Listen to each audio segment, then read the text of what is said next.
Shalom, selamat pagi jemaat Tuhan. Berjumpa kembali dalam doa pagi online. Kasih yang sempurna.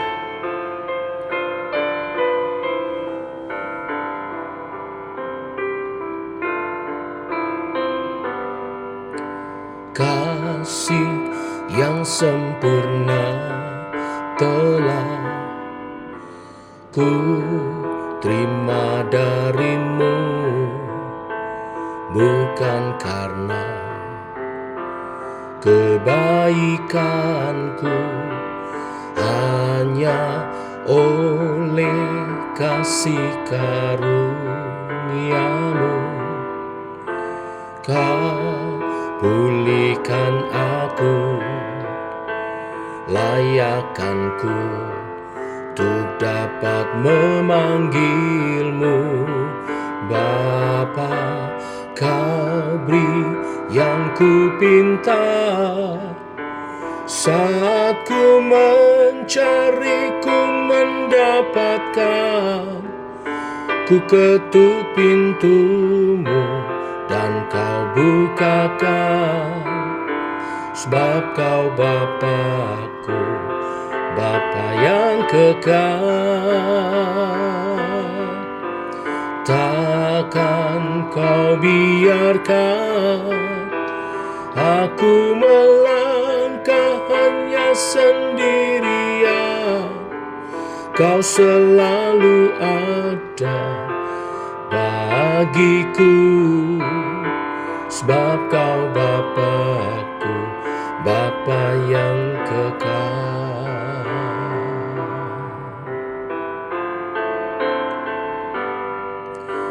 Kasih yang sempurna telah ku terima darimu, bukan karena kebaikanku, hanya oleh kasih karuniamu. Kau pulihkan aku, layakkanku untuk dapat memanggilmu Bapa. Kau beri yang ku pinta, saat ku mencari ku mendapatkan. Ku ketuk pintumu dan kau bukakan, sebab kau Bapa-Ku, Bapa yang kekal. Takkan kau biarkan aku melangkah hanya sendirian. Kau selalu ada bagiku, sebab kau Bapa-Ku, Bapa yang kekal.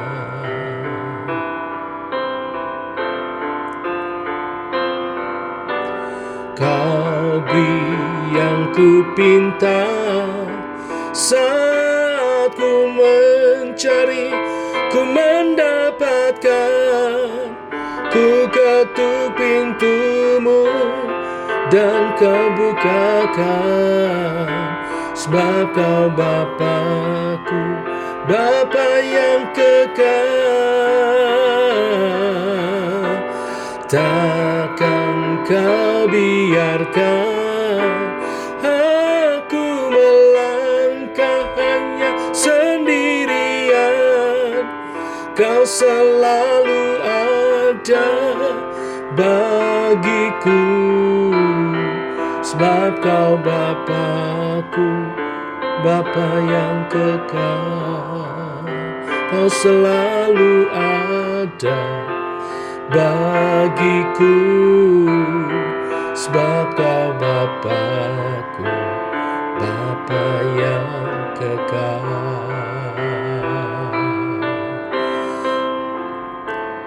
Bapa yang kekal.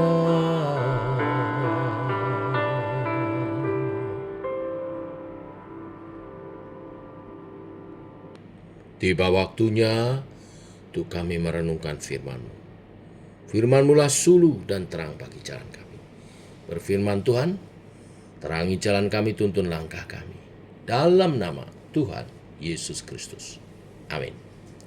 Bapak Ibu, kita lanjutkan renungan firman Tuhan pada pagi ini.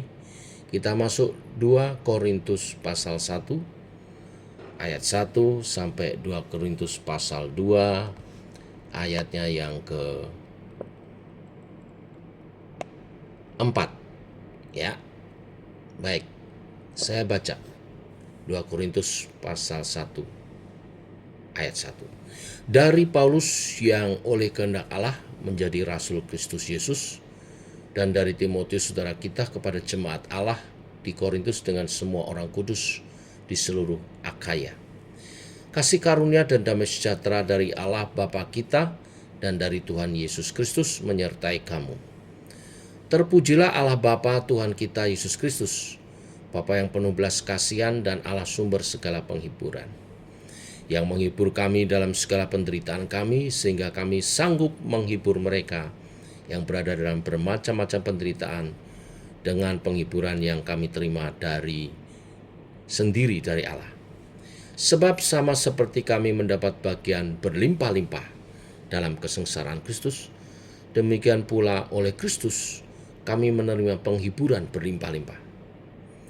Jika kami menderita, hal itu menjadi penghiburan dan keselamatan kamu.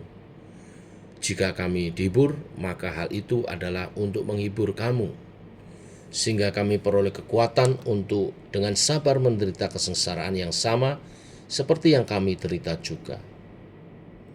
Dan pengharapan kami akan kamu adalah teguh, karena kami tahu bahwa sama seperti kamu turut mengambil bagian dalam kesengsaraan kami, kamu juga turut mengambil bagian dalam penghiburan kami. Sebab kami mau, saudara-saudara, supaya kamu tahu akan penderitaan yang kami alami di Asia Kecil. Beban yang ditanggungkan atas kami adalah begitu besar dan begitu berat, sehingga kami telah putus asa juga akan hidup kami. Bahkan kami merasa seolah-olah kami telah dijatuhi hukuman mati. Tetapi hal itu terjadi supaya kami jangan menaruh kepercayaan kepada diri kami sendiri, tetapi hanya kepada Allah yang membangkitkan orang-orang mati. Dari kematian yang begitu ngeri, Ia telah dan akan menyelamatkan kami. Kepadanya kami menaruh pengharapan kami, bahwa Ia akan menyelamatkan kami juga. Akan menyelamatkan kami lagi. Karena kamu juga turut membantu mendoakan kami, supaya banyak orang mengucap syukur atas karunia yang kami peroleh, berkat banyaknya doa mereka untuk kami. Inilah yang kami megahkan, yaitu bahwa suara hati kami memberi kesaksian kepada kami bahwa hidup kami di dunia ini, khususnya dalam hubungan kami dengan kamu, dikuasai oleh ketulusan dan kemurnian dari Allah, bukan oleh hikmat duniawi, tetapi oleh kekuatan kasih karunia Allah. Sebab kami hanya menulis kepada kamu apa yang dapat kamu baca dan pahamkan, dan aku harap mudah-mudahan kamu akan memahami sepenuhnya, seperti yang telah kamu pahamkan sebagian dari kami, yaitu bahwa pada hari Tuhan Yesus Kristus akan bermegah atas kami seperti kami juga akan bermegah atas kamu. Berdasarkan keyakinan ini, aku pernah merencanakan untuk mengunjungi kamu dahulu, supaya kamu boleh menerima kasih karunia untuk kedua kalinya. Kemudian aku mau meneruskan perjalananku ke Makedonia, lalu dari Makedonia kembali lagi kepada kamu, supaya kamu menolong aku dalam perjalananku ke Yudea. Jadi, adakah aku bertindak serampangan dalam merencanakan hal ini? Atau adakah aku membuat rencana itu menurut keinginanku sendiri, sehingga padaku serentak terdapat ya dan tidak? Demi Allah yang setia, janji kami kepada kamu bukanlah serentak ya dan tidak.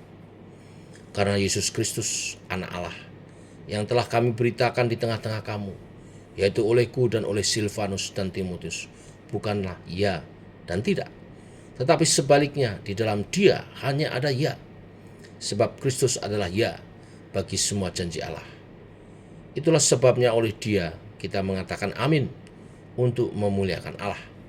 Sebab Dia yang telah meneguhkan kami bersama-sama dengan kamu di dalam Kristus adalah Allah yang telah mengurapi, memeteraikan tanda miliknya atas kita, dan memberikan Roh Kudus di dalam hati kita sebagai jaminan dari semua yang telah disediakan untuk kita. Tetapi aku memanggil Allah sebagai saksiku. Ia mengenal aku, bahwa sebabnya aku tidak datang ke Korintus ialah untuk menyayangkan kamu. Bukan karena kami mau memerintah apa yang harus kamu percayai, karena kamu berdiri teguh dalam imanmu. Sebaliknya, kami mau turut bekerja untuk sukacitamu. Aku telah mengambil keputusan di dalam hatiku, bahwa aku tidak akan datang lagi kepada kamu dalam duka cita. Sebab jika aku mendukakan hatimu, siapa lagi yang dapat membuat aku menjadi gembira selain Dia yang berduka cita karena aku? Dan justru itulah maksud suratku ini, yaitu supaya jika aku datang, jangan aku berduka cita oleh mereka yang harus membuat aku menjadi gembira. Sebab aku yakin tentang kamu semua, bahwa sukacitaku adalah juga sukacitamu. Aku menulis kepada kamu dengan hati yang sangat cemas dan sesak, dan dengan mencucurkan banyak air mata, bukan supaya kamu bersedih hati, tetapi supaya kamu tahu betapa besar kasihku kepada kamu semua. Amin. Sampai di sini pembacaan kita.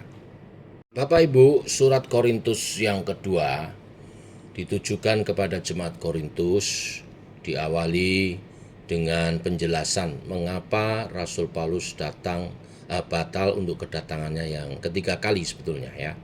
Saya jelaskan sedikit latar belakangnya. Kunjungan Rasul Paulus pertama adalah kunjungan mendirikan jemaat Korintus. Itu tercatat di Kisah Para Rasul pasal 18. Lalu kemudian kunjungan yang kedua. Di kunjungan yang kedua yang kita baca di 1 Korintus yang sudah kita lewati, Rasul Paulus berkunjung dengan keras menegur dosa-dosa jemaat, sehingga suasana menjadi sangat tegang. Nah, kemudian Rasul Paulus meninggalkan jemaat Korintus menuju ke Makedonia, yang kemudian dia berjanji akan datang kembali sebelum melanjutkan perjalanan ke Yudea. Tetapi rupanya Rasul Paulus mengubah rencananya. Dia tidak jadi lewat Korintus, dia langsung ke Yudea. Tetapi untuk mengganti kunjungannya, dia kirim surat 2 Korintus ini. Jemaat menuduh Rasul Paulus pelin-pelan antara ya dan tidak. Tetapi Rasul Paulus menjelaskan mengapa ia batal ke Korintus. Yang pertama, motifnya adalah karena kasih, bukan karena pelin-pelan. Rasul Paulus menjelaskan di